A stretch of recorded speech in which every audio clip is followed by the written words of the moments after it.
Portanto, vamos a isso. Vou-vos falar um bocadinho sobre o meu percurso até agora, para perceberem como é que eu tenho estes tipos de conhecimento, qual é o meu background, por onde é que eu passei. Eu sou um bocadinho diferente da maior parte dos data scientists. O meu background é em economia. E isto é um bocadinho diferente porque a maior parte dos data scientists tem um background ligado mais à engenharia e à computação, mas isto não deve prender ninguém, o background que uma pessoa tem, porque é muito versátil esta nova área e qualquer pessoa consegue também atingir estes resultados com o empenho necessário. Depois de tirar a minha licenciatura, decidi tirar uma pós-graduação mais ligada a esta área. E então na Porto Business School decidi tirar Business Intelligence e Analytics, onde aprendi a importância dos dados, de Business Intelligence, como é que funcionava, toda a pipeline, e das infraestruturas novas que estão a surgir de Big Data, ligadas muito a essa área de Real-Time Prediction também.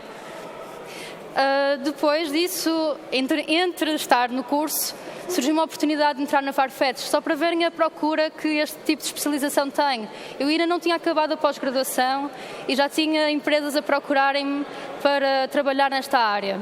Então fui para a Farfetch trabalhar como analista, onde fiz análise exploratória, onde a maior componente do meu trabalho era ligada à visualização de dados, à interpretação direta de alguns tipos de conhecimento e produção de relatórios. Entretanto, a Bit, Sonai, fez-me uma proposta megalómana para mim, que era pertencer a uma equipa de Data Science que se estava a formar de momento. Então, podíamos agarrar este projeto de início e começar a formar uma equipa de Data Science in-house. E é onde eu estou neste momento a desenvolver os projetos e um deles vai ser mostrado no final.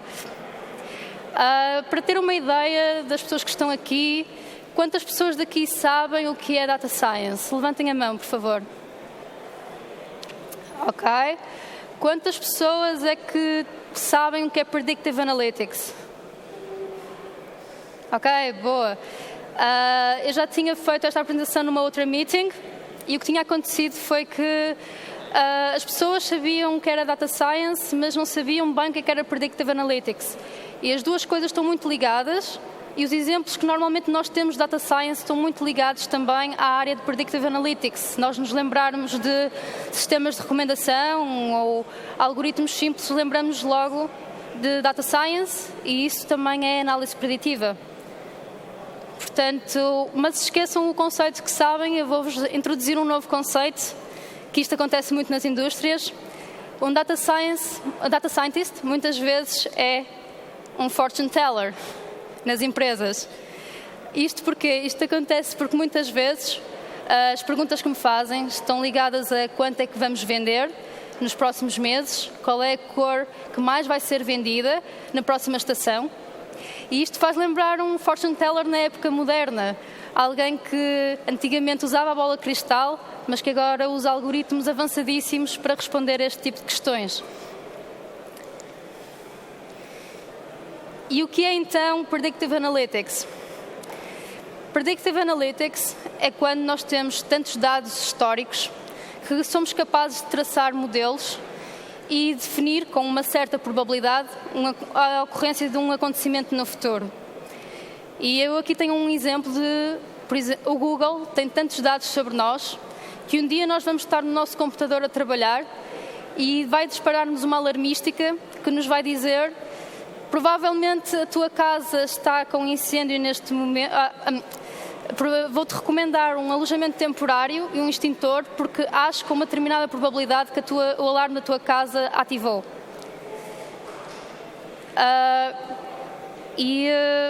Portanto, Predictive Analytics é o uso deste tipo de dados para conseguir traçar algum conhecimento, algum tipo de insight que podemos retirar para o futuro. Mas não há apenas este tipo de Predictive Analytics, que é o que tem sido mais conhecido de momento. Aliás, atualmente já se faz Analytics também nas empresas, mas normalmente é mais do género descritivo, é contar-nos a história do que é que já aconteceu. Mas isto também não nos traz tanta informação quanto o que poderia trazer, porque aquilo que já aconteceu nós não podemos modificar, não podemos tomar uma ação sobre isso. Portanto, apesar de ser valioso perceber o que aconteceu, tem muito mais valor perceber, ou com uma determinada probabilidade, o que é que poderá acontecer no futuro. E isso é mais o que Predictive Analytics em que consiste. E também há outro tipo ainda mais avançado que este, que é o prescritivo, que é nós queremos que aquele determinado acontecimento aconteça e o que é que temos que fazer para que esse determinado acontecimento seja possível de se tornar realidade. E isto traz um enorme valor para quem toma decisões no dia-a-dia, para quem tem que decidir se vai pelo caminho A ou se vai pelo caminho B. Falar-vos um bocadinho do estado da arte. O que é que estava a acontecer nas indústrias até agora? O que estava a acontecer é, imaginem que têm uma base de dados gigante sobre o comportamento dos vossos clientes. Nada que a Sonai não tenha, não é verdade? Portanto, têm esta quantidade enorme de dados que estão guardados e não estão propriamente a retirar valor sobre esses dados. Estão a ter custos enormes no armazenamento destes dados sem realmente retirarem valor. Porquê? Porque as empresas tinham estes dados e apesar de alguém chegar-se à frente e dizer vamos fazer um algoritmo super avançado, vamos fazer uma regressão não linear e vamos fazer acontecer, muitas vezes o negócio não entendia esta perspectiva e achava que, pronto, estamos a falar sobre spam, em enviar e-mails de forma não discriminada, não personalizada, então estamos a ter uma boa reunião aqui, então estamos-nos a entender. E não é o caso, não se ganha valor em não traçar um perfil de um cliente e mandar um e-mail indiscriminadamente para toda a gente. Se aquele e-mail que vocês recebem não vos diz nada, então não foi um bom marketing, não foi uma boa estratégia, porque não tiveram em consideração o perfil que vocês têm enquanto pessoas. Portanto, para vos explicar ainda melhor o valor dos dados, eu tenho aqui esta pirâmide de valor. E aquilo que ela nos mostra é exatamente isto, é os dados, na sua forma mais bruta, como temos na base da pirâmide, não nos são relevantes. Não são. Eu tenho aqui, sei que tenho a cor vermelha e tenho umas coordenadas GPS. Isto a mim não me diz nada. Eu não tiro informação daqui. Mas depois, se passarmos para a fase de informação, em que já temos algum significado, sei que aquele vermelho com coordenadas diz respeito a um semáforo que está numa determinada rua. Então eu aqui já tirei uma informação, aqueles dados de repente já têm um significado. Mesmo assim isto ainda não é suficiente, porque eu sei o que significa, mas não consigo relacionar comigo própria. Então aqui entra a parte do contexto, do conhecimento, que é a minha relação face a esses dados. Aonde é que eu estou face a esses dados? Aqui nesta situação, eu estou a ir para esse semáforo vermelho e, pronto, estou a ir para esse semáforo e ele está vermelho. Então eu vou tomar uma ação sobre isso. Se eu tenho este conhecimento, eu vou tomar uma ação que é, eu vou parar o carro. Estou a ir para um semáforo vermelho, vou parar. E isto traduz muitas das realidades nas empresas, que é, normalmente aquilo que se encontra mais é as empresas têm os dados, mas não fazem nada quanto a eles, estão lá guardados. Não vos vai ser útil. Estão a ter custos enormes em storage para nada. Precisam de pessoas que analisem isto, que insiram informação, que insiram contexto nos dados que vocês têm.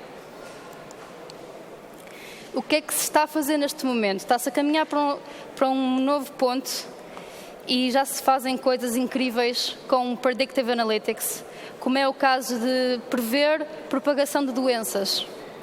Prever uma determinada estirpe de gripe, aonde é que ela consegue chegar. Portanto, isto é um dos casos, foi testado, e estavam a ver quanto tempo levaria até essa estirpe de gripe atingir o resto da população e até onde é que iria chegar demograficamente. Depois temos também o caso de marketing dirigido. Como vocês sabem, os cupons Continente são dirigidos a vocês em específico.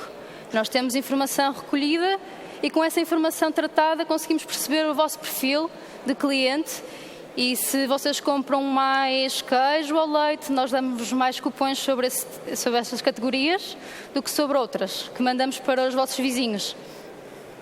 E isto ganha muito mais valor para vocês, porque se calhar vocês não iam fazer nada com os outros tipos de cupons.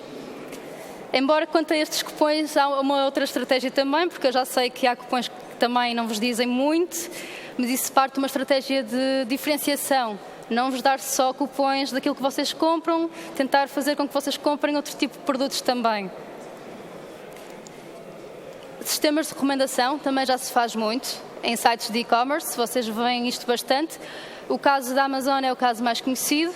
Quando vocês compram um produto ou consultam uma série de produtos, são-vos recomendados produtos relacionados ou produtos que normalmente são comprados em conjunto com aquele produto. Também tem a ver com o vosso perfil enquanto clientes. Quanto mais comprarem ou mais artigos forem ver no site e-commerce, a vossa recomendação também cada vez será melhor. Mas eu acho que não vamos ficar por aqui. Eu acho que não vamos ficar por apenas estes modelos. Eu tenho altas expectativas para o futuro. Eu acho que a área de Machine Learning vai se tornar no shift de mudança na inovação. Vai ser aquilo que vai fazer com que a inovação avance.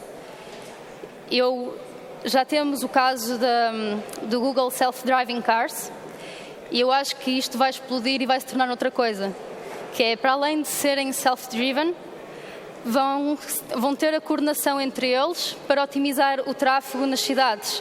Ou seja, o carro A consegue comunicar com o carro B, alinham-se entre eles para otimização de velocidades, para otimização de tráfego, sabem que o sinal vai virar, reduzem a velocidade e no futuro provavelmente nem sequer vai ser preciso o semáforo de todo, porque as coisas estão tão coordenadas e eles comunicam entre si que não é necessário mais. E isto começa com as iniciativas como a Google de criar esta tecnologia, mas Predictive Analytics consegue avançar isto para outra etapa. Também temos o caso da IBM Watson. O Watson, não sei se têm conhecimento da tecnologia, mas ele anda a ingerir imensos dados, principalmente relacionados com saúde. Portanto, há pacientes que estão a ser monitorizados pela Watson. Eles sabem, não se preocupem, e têm determinada probabilidade de terem uma determinada doença. E todas as suas fases do estado da doença estão a ser monitorizadas para ganhar conhecimento sobre a doença e sobre tratamentos para futuros doentes daquela determinada tipologia de doença. E isto no futuro, já temos estes dados recolhidos. Nós, hoje em dia, já conseguimos ir ao Watson, inserir os nossos dados de saúde e perceber a probabilidade que temos de ter uma determinada doença e conseguimos ter este tracking, este monitoring feito para ter a probabilidade de ter algum tipo de doenças. E no futuro, bem, se já temos os dados, se já temos as probabilidades, vamos conseguir fazer isto em casa, vamos conseguir prevenir-nos e as visitas ao médico vão deixar de ser tão necessárias e tão sobralotadas sempre. Depois o caso muito ambicioso das smart houses e cities, que cada vez mais ainda não é uma realidade, mas já há tecnologias a serem trabalhadas para estes casos de uso. E ainda não há propriamente uma empresa que eu consiga aqui destacar, mas as smart houses, vocês no futuro vão ao frigorífico e ele já vos conhece, tem um histórico daquilo que vocês costumam consumir e automaticamente faz a encomenda dos produtos que vocês costumam consumir e vocês não se preocupam mais com isso. Também há a questão da eficiência energética, que é automaticamente saber o consumo que a vossa casa tem e otimizar esse consumo e para tentar otimizar também os vossos gastos e a nível de... a nível de ambiente também.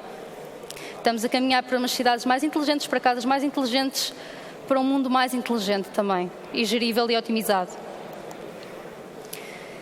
E isto aqui trata-se de... Já temos as Google Smart Contact Lenses, que são lentes de contacto que fazem tracking de pessoas com diabetes para detectar os níveis de insulina que a pessoa tem no corpo de momento e que o avisa caso os níveis de insulina sejam demasiado baixos. Portanto, mas já temos estas lentes de contacto que têm um certo grau de inteligência.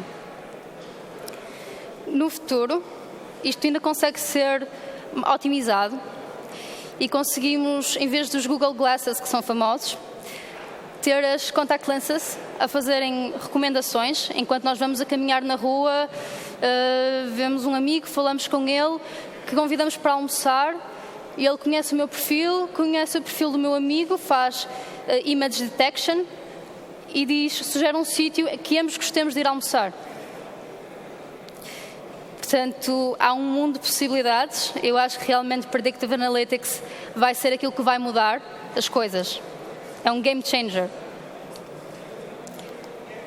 Mas o que é que está atrás da bola cristal? O que é preciso ter para fazer acontecer, para criar este futuro?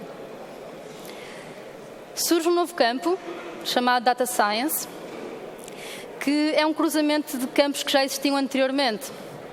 Dou-vos o exemplo. A matemática e a estatística sempre existiu, não é algo de novo. E este subject matter diz respeito ao vosso conhecimento sobre o negócio que vocês trabalham no dia-a-dia. Portanto, no meu caso seria o retalho. Eu devo conhecer retalho e devo conhecer conceitos de matemática e estatística. Mas isso só iria fazer de mim uma estatística normal, uma analista normal, que faz um trabalho tradicional. Ou eu sei muito de retalho e sei programar. Pronto, vou fazer programas ligados a retalho. Mas surge agora uma nova área que cruza estas duas realidades.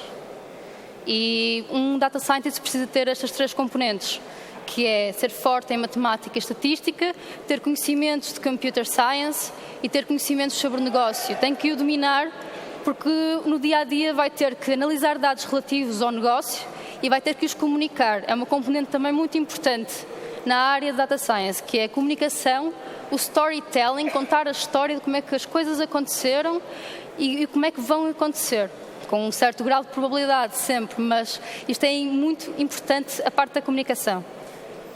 E surgem os novos unicórnios, que é como são chamados Data Scientists hoje em dia, porque lá estão ligados a uma área nova, que Machine Learning não é propriamente novo, mas agora há um crescimento enorme na área, porque foram tornadas possível, a tecnologia avançou de tal forma que foi tornado possível a extração de quantidades massivas de dados. Vocês certo que já ouviram falar em Big Data, e o surgimento de computadores mais baratos e avanços no performance fizeram com que a área de Data Science conseguisse explodir, conseguisse crescer de forma muito rápida. E por isso que hoje em dia é possível pegar nessa quantidade massiva de dados e tirar ilações sobre os dados rapidamente, fazer previsões sobre os dados rapidamente, com um conjunto enorme de dados. Outra coisa que vos queria falar, e isto achei interessante, estes dados são de um inquérito feito a Data Scientists e quais as técnicas e métodos que eles usavam num período de 1 ano. Portanto, qual é a vossa toolbox, basicamente? O que é que vocês usam? E aquilo que eu acho interessante daqui, este inquérito foi feito a cerca de 800 pessoas, portanto, até são dados um bocadinho seguros para tirar ilações, é que os algoritmos usados e os métodos usados são aqueles que são mais simples de aprender, são aqueles que a learning curve é menos complexa. E isto, de certa forma, surpreendeu-me, que é uma área em forte crescimento. Já foram desenvolvidos algoritmos bastante complexos, mas no dia-a-dia, onde os data scientists estão a trabalhar, no dia-a-dia usam métodos muito simples.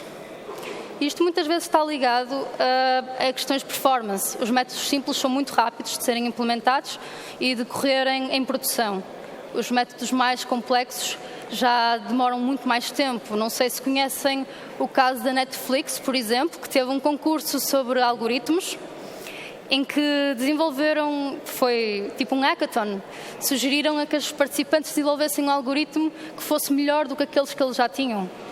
E o que aconteceu é que realmente houve um participante que conseguiu chegar a esse ponto, mas esse algoritmo nunca foi para a produção, porque demorava tanto tempo a executar que não dava em real time. Era suposto aquele algoritmo funcionar enquanto vocês estão a fazer browsing na web, mudam de página para outra página e aquilo é automático. E aquele algoritmo demorava 4 horas. Quer dizer, não podia ser, vocês não iam ficar à espera na página 4 horas por isso. Portanto, eu acho que isto está ligado. Os algoritmos mais usados são aqueles mais simples, por questões de performance, por questões de simplicidade também. Porque às vezes nós usamos algoritmos complexos que melhoram ligeiramente a performance do nosso modelo, mas que demoram demasiado tempo e é impraticável pôr isso depois no dia-a-dia. Portanto, se calhar é mais fácil, se calhar, ter uma assertividade menor, mas ligeiramente menor, não é que é drástico, ligeiramente menor, mas que seja possível pôr em produção. Então, eu vou-vos falar um bocadinho sobre o que é regressão, o que é clustering, o que são árvores de decisão e o que é visualização. Alguns conceitos provavelmente vocês já estão familiarizados com, mas vamos então fazer um pequeno overview. Dentro do Machine Learning, nós temos 2 tipos de aprendizagem. Temos aprendizagem supervisionada e não supervisionada. Na supervisionada, imaginem o caso de terem que ajudar uma criança a fazer o trabalho de casa. Ela está a tentar resolver o exercício, vocês estão lá para dar uma ajuda, para lhe dizer se ela está a ir pelo caminho certo, se deve melhorar algumas coisas. E ela depois, no dia a seguir, vai fazer o trabalho de casa sozinha, mas já teve conhecimento que vocês lhe transmitiram. Na não supervisionada isto não acontece. Vocês nunca chegaram a ajudá-la e ela sempre fez o trabalho de casa sozinha. Isto para explicar que, na supervisionada, vocês estão a ajudar o algoritmo a melhorar. Vocês estão a dar-lhe algumas respostas. E depois ele vai treinar e vai avaliar, vamos avaliá-lo, e a ver quantas vezes é que ele conseguiu acertar efetivamente. No não supervisionado não acontece. A máquina arranja ligações entre os dados e faz ilações, estipula como é que serão os perfis das coisas, face os dados que tem. Portanto, agora falar-vos um bocado da classificação e regressão, que estão dentro da análise supervisionada. A classificação e a regressão são muito similares.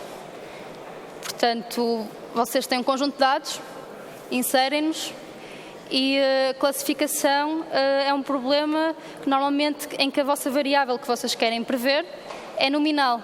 É uma string, portanto não se consegue fazer cálculos matemáticos sobre ela e basicamente é um sim e um não, é um vendeu, não vendeu.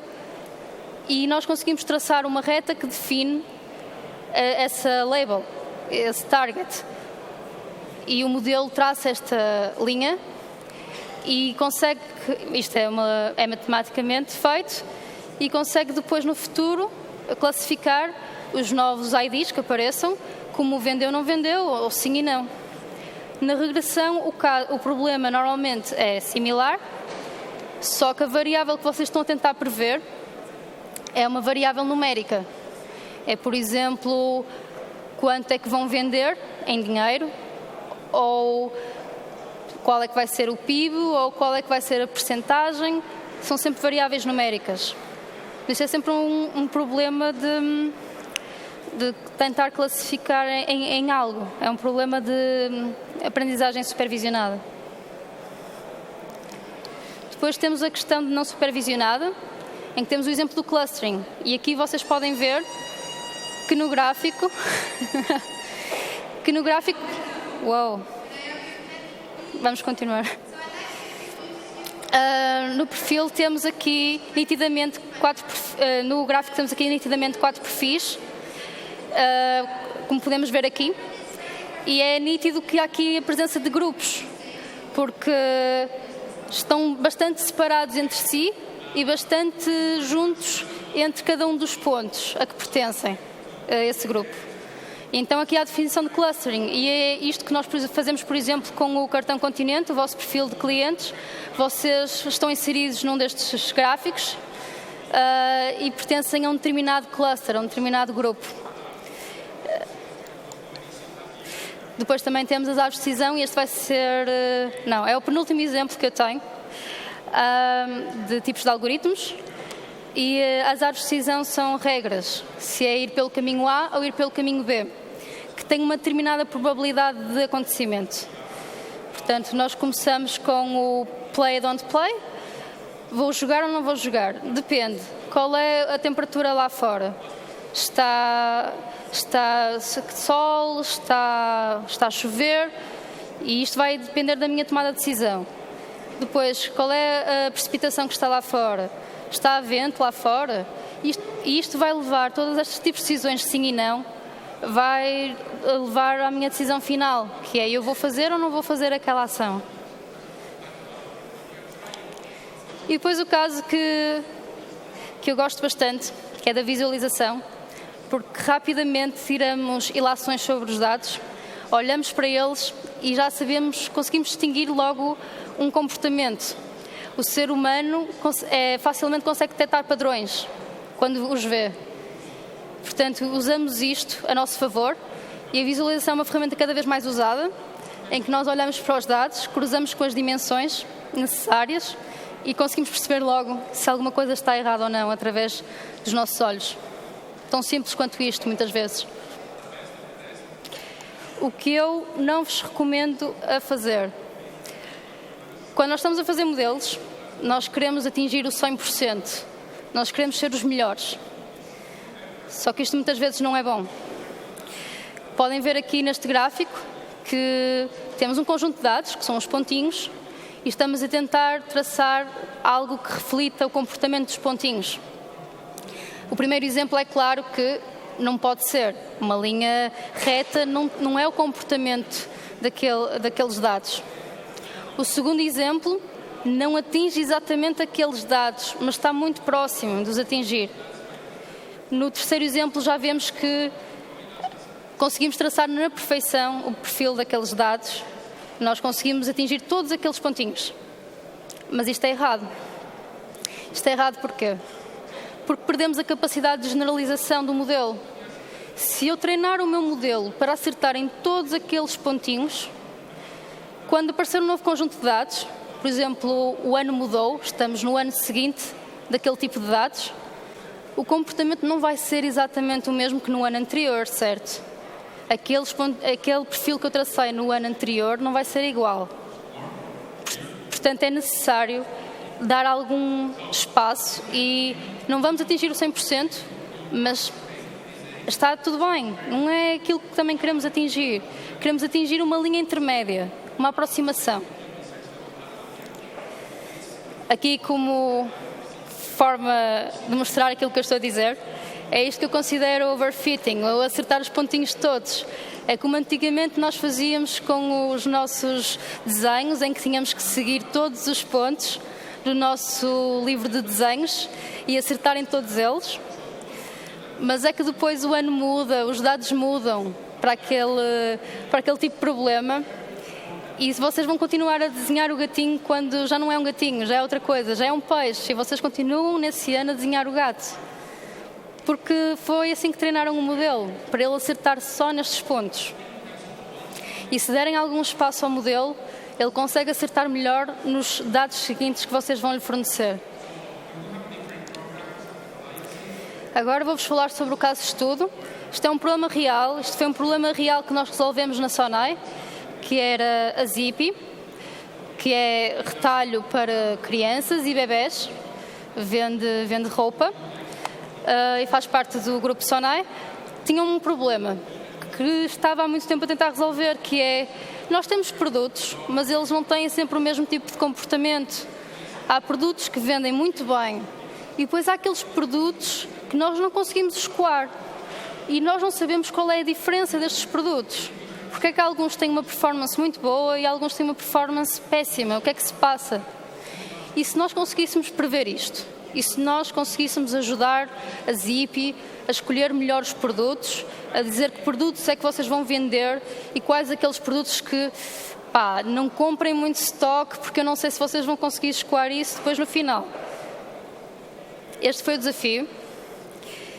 E eu acho que conseguimos atingir. Vou-vos mostrar como é que nós o atingimos. Decidimos que isto seria um problema de classificação binária. Isto é um sim e não. Isto é és flop, que és um produto que não vende bem, ou és um produto que vende bem, segundo os parâmetros que nós definimos, que é vender pelo menos no final da estação 70% do stock. Se tu venderes isto, és um best-seller. Se não conseguires chegar aqui, então não és um produto que nós achemos que venda bem. Então a abordagem foi por uma classificação binária. E a maior parte destes projetos de Data Science tem uma carga enorme no tempo de limpeza de dados. É aqui que um Data Scientist normalmente passa o seu tempo. É tratar de dados, muitas vezes há campos vazios, não pode-se ter campos vazios nestes dados, muitas vezes há 2 nomes para a mesma coisa, muitas vezes características estão erradas do produto. E é preciso corrigir porque garbage in, garbage out. Se vocês inserirem maus dados no vosso modelo, o vosso modelo não pode ter bons resultados. E então 70% ou mais de 70% do tempo de um projeto deste género é passado a formular, a extrair os dados, a limpar os dados, todo este processo aqui. Depois a parte mais engraçada deste projeto, que é criar um modelo, a parte em que nós realmente vamos testar o nosso conhecimento sobre a área e vamos tentar criar um modelo que responda a este problema. Normalmente leva-nos 30% ou menos desse tempo a fazer esta parte. Eu preferia que fosse ao contrário, porque é aquilo que eu gosto de fazer, mas é uma realidade. E muitas vezes temos problemas de qualidade de dados e temos que os tratar primeiro. Falar-vos também de uma metodologia da Agile ligada a projetos de Data Science. Falava-se que um projeto de Data Science demorava muito tempo, era muito custoso, porque vocês conseguiam passar 1 ou 2 anos a fazerem o mesmo projeto e o negócio não via valor no que vocês estavam a fazer, porque efetivamente vocês estavam fechados no vosso computador, a trabalhar nos algoritmos, a afinar o algoritmo, a tentar melhorá-lo e só conseguiam mostrar ao negócio passado 1 ou 2 anos aquilo que fizeram. Pronto, isto para o negócio não é muito benéfico, porque não estão a perceber bem o valor que vocês estão a entregar e se calhar no final desses 2 anos já nem sequer se lembravam que havia um problema, ou se calhar entretanto já encontraram outra forma de resolver este problema. CRISP-DM entra aqui com uma metodologia Agile, em que o primeiro passo é perceber o negócio. Se vocês vão fazer um projeto deste género, têm que perceber o negócio, fazerem perguntas, perceberem que problema é que estão a tentar resolver e como é que o vão resolver. Depois têm que olhar para os dados, têm que ver as variáveis que vocês têm, têm que perceber que variáveis é que vão usar, quais é que acham que são relevantes para o vosso problema. E isto está com uma íntima ligação com o negócio. Vocês estão constantemente a falar com o negócio para perceber que variáveis é que poderão ser relevantes.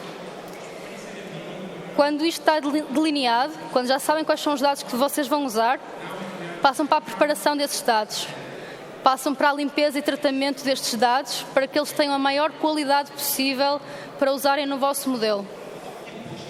E depois a parte divertida da coisa, que é fazer a modelação. Aqui tem o desafio de escolher qual o algoritmo que vão usar, quais os métodos que vão usar para resolver o problema que o negócio está a tentar resolver. E esta parte tem várias iterações, vocês vão passar por muitas fases. Se calhar inicialmente acham que vão usar uma classificação, depois acham que uma classificação não serve, vão usar uma rede neuronal, se calhar uma rede neuronal também não serve, vão usar outra coisa. Isto é um processo iterativo, em que vocês aprendem pelo caminho. Depois têm que avaliar o vosso modelo. É aqui que vocês realmente percebem se vão ter que voltar atrás ou não. Porque na avaliação do modelo vocês vão ter uma determinada percentagem que vos vai dizer o quanto certo aquele modelo está face aos dados que vocês têm. Está a 80%, está a 70%. A baseline para projetos deste género é que se na avaliação tiver uma accuracy acima de 75%, é uma boa accuracy para um modelo. Pensem no caso de que se for 50%, então todo aquele esforço que vocês tiveram é igual ao flipping the coin, ao caso aleatório. Portanto, todo o esforço que vocês fizeram, se é para dar um caso aleatório, não tem tanto significado. Vocês querem ter mais que 50%. 60% também é baixo, então a baseline que se usou é 75%. Acima de 75% é um bom modelo. Depois, se tiverem sorte, passa para a produção. Se passar na avaliação, se não, volta para debate com o negócio e para esclarecimento de porque é que correu mal e como é que vamos implementar uma nova iteração. A abordagem tradicional é chegar aqui à parte de modelação e avaliação e fazer código, usar Python, usar bibliotecas de Python e tentar, ou de R, e tentarem resolver este problema de modelação com os algoritmos que são disponibilizados.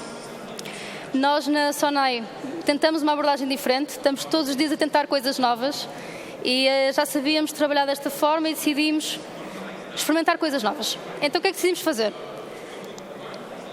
Decidimos usar o serviço da AWS para teste e prototipagem rápida deste modelo.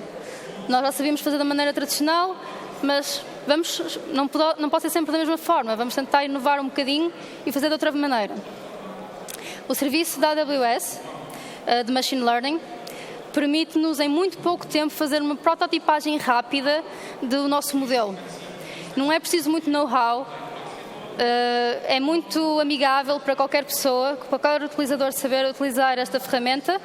Portanto, o que a torna ideal para pessoas que estão a começar na área ou equipas muito pequenas que também estão a começar a crescer. É ótimo para isso. Deixo-vos só o aviso de que, apesar de ser ótimo para estes casos, não é uma solução que resolva todos os problemas ligados a esta área. Por exemplo, um sistema de recomendação nunca poderia ser resolvido usando esta ferramenta. Esta ferramenta é ótima para problemas de classificação e de regressão, mas não consegue resolver outro tipo de problemas sem ser esses. Portanto, apesar de facilitar a learning curve, vocês terão sempre de tentar aprender novas abordagens para avançar nesta área de especialização. E este modelo prototipado na AWS demorou 5 minutos a ser criado. Portanto, aquele problema que a Zippy estava a ter, que já estava a ter há muito tempo, demorou 5 minutos o modelo, toda a parte de conhecimento do negócio e preparação de dados, claro que levou o seu tempo. Mas a parte de modelação e de avaliação demorou 5 minutos. Portanto, eu conseguiria estar a conversar com a Zippy de manhã, fazer o modelo à tarde e entregar-lhes valor no final dessa tarde. É que é mesmo muito rápido. Se eu já tivesse algum conhecimento dos dados, claro, e do negócio. Mas isto é muito rápido de fazer. Eu a seguir vou-vos mostrar os resultados, mas para vos mostrar quero que vocês percebam o que é que separa uma boa distribuição de uma má distribuição. E, portanto, aqui está a forma como devemos interpretar o gráfico a seguir. Se for o caso da direita, então está bem definido, porque a máquina consegue facilmente distinguir uma distribuição da outra, são distintas. Se estiverem sobrepostas, ela não consegue acertar tão bem, não é nítido. Não sabe se há de colocar o novo artigo na distribuição A ou na distribuição B, elas estão cruzadas. Então aquilo que devemos obter é um gráfico como o da direita. O gráfico que eu obtive foi este. Não está exatamente parecido com o gráfico que vos mostrei anteriormente, mas há uma ligeira separação, principalmente para os casos que vocês veem a cinza, que são aqueles que são os true negative. Os true negative, neste caso, são aqueles que são best sellers. Eu consegui distinguir muito bem aqueles que são best sellers, não consegui distinguir tão bem aqueles que são flop. Tem um comportamento mais errático, é difícil distinguir um flop. Mesmo assim, conseguem ver que à direita desse gráfico, na parte mais amarela, são aqueles que foram nitidamente melhor classificados como flop. Já começamos a ganhar algum conhecimento aqui. Este modelo teve 83% de accuracy. A accuracy significa aqueles que foram realmente bem classificados, tanto como flops, tanto como best-sellers. Portanto, eu consegui saber exatamente o que era um flop e um best-seller com 83% de probabilidade. Mas, tal como falamos anteriormente, nós não queremos chegar exatamente ao 100%, porque o 100% significa que, quando ele tiver novos dados, não vai conseguir estimar corretamente. E o que aconteceu foi um caso parecido com esse, porque isto foi um modelo, mas entretanto já temos os dados reais. Já sabemos exatamente se foram flops ou não foram flops. E conseguimos 92% de accuracy, realmente accuracy, que é aquilo que o modelo preveu, realmente se tornou ou não se tornou num flop. Isto é excelente. Ter 8% de taxa de erro é incrível na quantidade de dados que nós temos. Portanto, aquilo que eu recomendo é que não tentem chegar ao 100%, porque o 100% não vos vai dar capacidade de generalizarem para futuros dados. E agora trago-vos algumas conclusões sobre esta talk, que é os tópicos que eu gostava que vocês focassem mais. As indústrias estão cada vez mais a investir neste tipo de equipas. Estas equipas conseguem tornar dados em conhecimento palpável, algo que consegue dar força à vossa estratégia que estão a tentar delinear para a empresa. Depois, a prototipagem rápida permite que rapidamente vocês consigam chamar a atenção dos vossos clientes, dos vossos stakeholders e serem o mais competitivos possível. Porque ainda estamos numa fase inicial em que Data Science, só algumas empresas é que ainda têm equipas, mas cada vez mais vão ter equipas, porque senão vão ficar para trás. E ninguém se atreve a ficar para trás. Outra conclusão, e final, é que a learning curve é complicada, mas neste momento os modelos mais simples são aqueles que são mais utilizados. Portanto, se vocês quiserem dar uma tentativa na área, não vão ter grandes restrições depois também na parte de produção, porque os algoritmos que vocês mais facilmente vão aprender, aqueles que são introdutórios, são muitas vezes aqueles que são realmente usados depois em produção. E espero que tenham gostado e vamos a Q&A. Obrigada.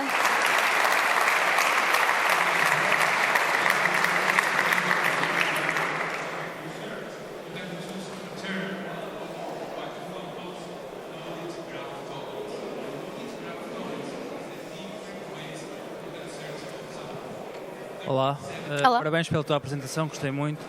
Chamo-me Pedro Costa e, mesmo compreendendo que haja questões de confidencialidade e não possas inteiramente responder à minha pergunta, tem a ver com o modelo, com o trabalho que desenvolveram na Zippy, e a pergunta é se os dados já chegaram definidos e já, a data governance dos dados que trabalhaste nesse modelo já estavam todos definidos e descritos e sabias o que é que ias trabalhar e simplesmente tiveste de construir o modelo, ou se também houve um trabalho de análise de que dados é que estão aqui, que fontes, e como é que relacionaste toda essa governança dos dados? Se utilizaste alguma framework, se utilizaste, enfim, se era um Excel que definia o que é que cada coluna queria dizer, era essa a minha questão.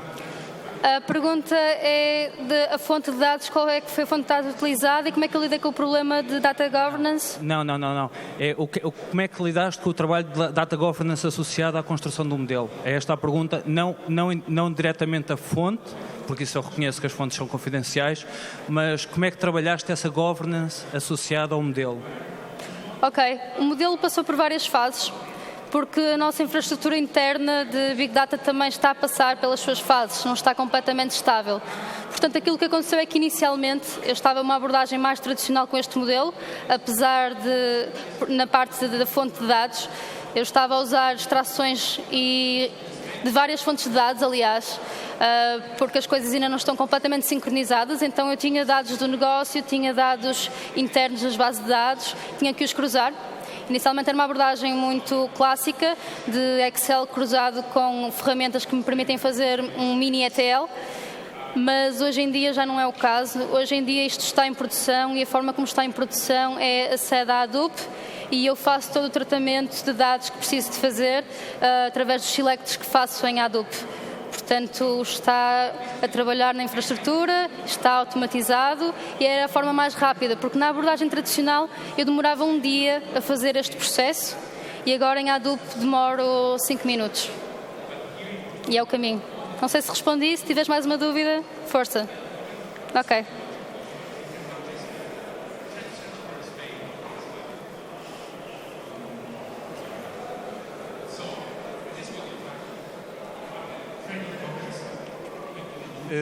Relativo às fontes de dados, vocês costumam ter muitos problemas com a integração de vários sistemas ao mesmo tempo? Como é que fazem a desduplicação de dados antes de fazerem a análise? Desculpa, não estou a conseguir ouvir.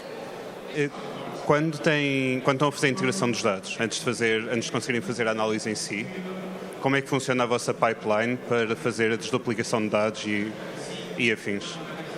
Como é que funciona a nossa pipeline para, desculpa? Para fazer a integração de dados antes de vocês poderem fazer esta análise em cima. Ok. Portanto, estás-me a perguntar como é que funciona a pipeline e a exploração dos dados. Eu inicialmente fiz exploração nos dados antes de prosseguir para os selects e todo o processo de ETL que fiz. Eu analisei quais eram as variáveis mais importantes para este tipo de problema e, como isto se trata de produtos, eu fui buscar as dimensões dos produtos, fui buscar o comportamento inicial de vendas, os primeiros 14 dias de vendas de um produto, para saber o quanto é que ele vendia, se vendia bem ou não naquele período. E também fui buscar um driver de performance, que era as top 5 lojas, como é que era o comportamento desses produtos nas top 5 lojas. Também usei as temperaturas médias para aqueles produtos naqueles 14 dias iniciais, porque a precipitação e a temperatura influenciam bastante a compra de um consumidor. Se estiver mais frio ou estiver a chover muito, tu se calhar tens mais tendência para comprar coisas no inverno, e se tiver muito calor e tempo muito seco, se calhar tens mais tendência para comprar roupas no verão. E isto é um facto que é quase... já está muito interiorizado na Sonai, nas análises que se fazem, porque é realidade, realmente é um driver. Nós vemos uma subida de vendas quando há uma subida de temperaturas e vice-versa. Portanto, eu fiz toda uma análise exploratória antes, e depois de saber quais eram as variáveis que influenciavam mais, é que prossegui com a pipeline. E aí é que depois já sabia quais eram os dados relevantes e prossegui para a extração e tratamento. Ok?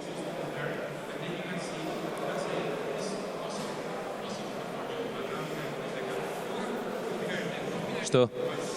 Agora sim. Está perfeito. Obrigado pela aula, foi ótima.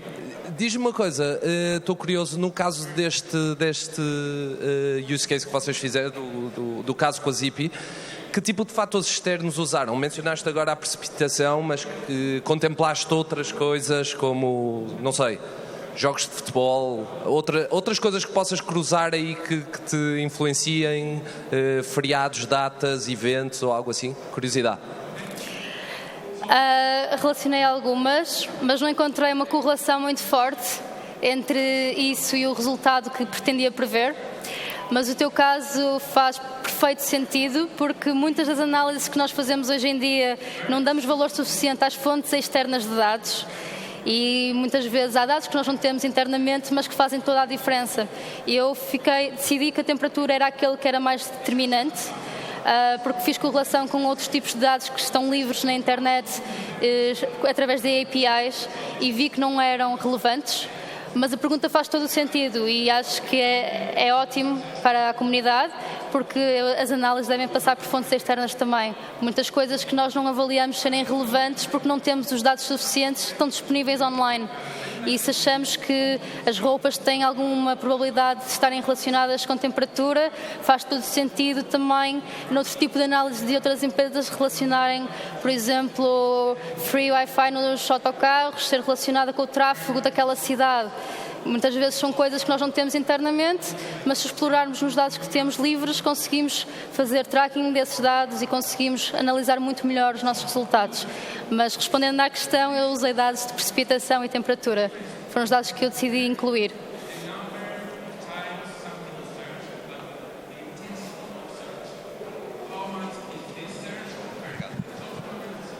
No caso da Zippy, você chegou à conclusão que conseguia classificar como... ok, desculpe. No caso da Zippy, você conseguia classificar um produto como flop ou não em 83% dos casos, certo? Sim. Mas existe alguma forma de você saber não só se é flop ou não, mas o porquê é flop ou não? Existe alguma ferramenta para isso? Existe alguma área de pesquisa nesse sentido? Peço desculpa, não consegui ouvir direito. Ok, as suas ferramentas, elas classificam o produto como flop ou não, no caso da Zip, que você expôs, com 83% de certeza, certo? Sim. Mas existe alguma forma de você saber o porquê o produto foi classificado como flop ou não? É assim, há todo um conjunto de regras que, portanto, defines a regra de que 70% abaixo disso será flop e acima disso não será um flop. Esta é a heurística que tens no início do teu problema. Depois, quando estás a lidar com algoritmos, como o caso da classificação, ele tenta aproximar-se, sabe, consegue pôr esses pontinhos no gráfico e tenta traçar uma relação tenta traçar uma linha que separa nitidamente essas duas classes.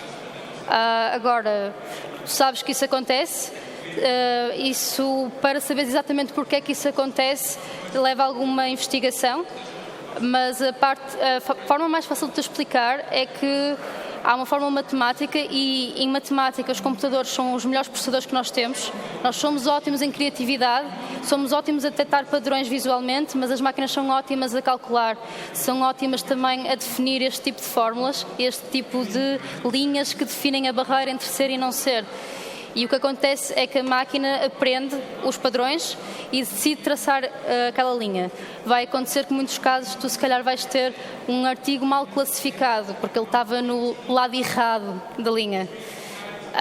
Mas isto tem a ver com formulações matemáticas, muitas vezes fazes ajustamentos, tinhas uma fórmula linear e se calhar depois decidiste ter uma quadrática ou outro tipo de equação para traçar melhor este parâmetro.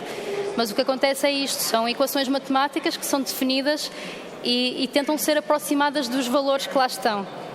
Se imaginares o gráfico de há bocado, consegues perceber mais ou menos isso, que é, estão todos lá colocados, temos uma equação e tentamos definir. E vamos tentando ajustando, minimizando o erro. É assim que se vai fazendo, é por processos iterativos. Ok?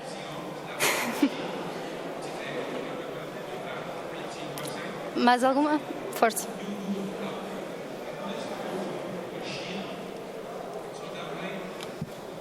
Olá, boa tarde.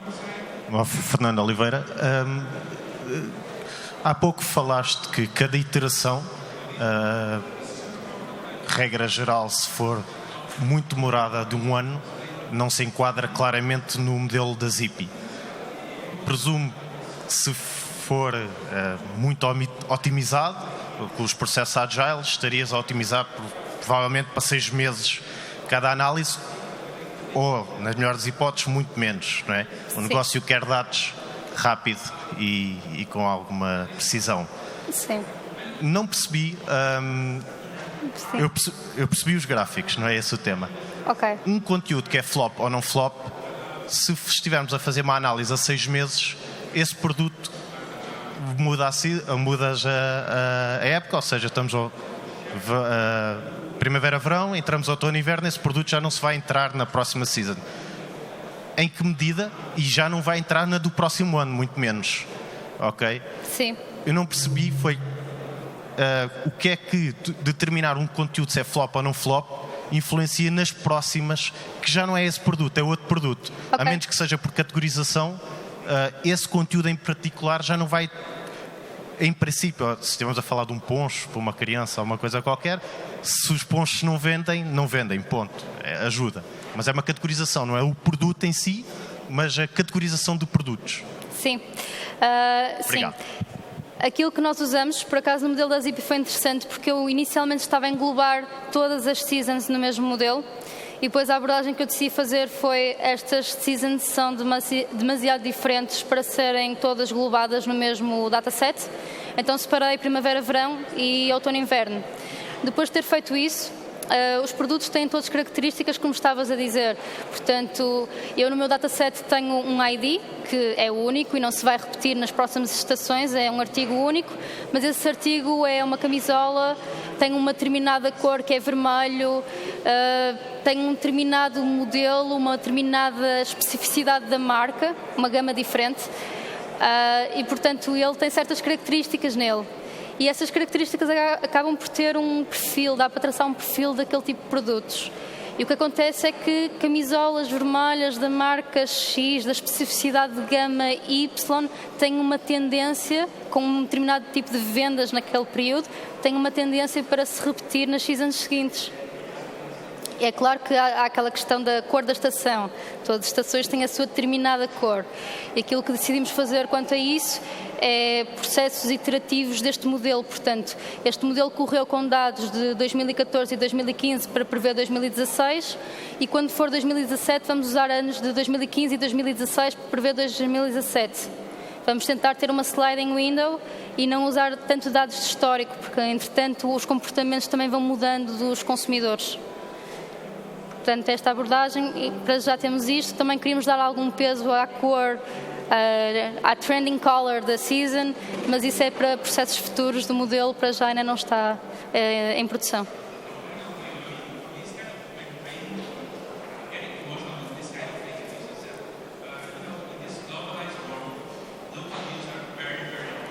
Ok, acabou? Pronto, muito obrigada a todos.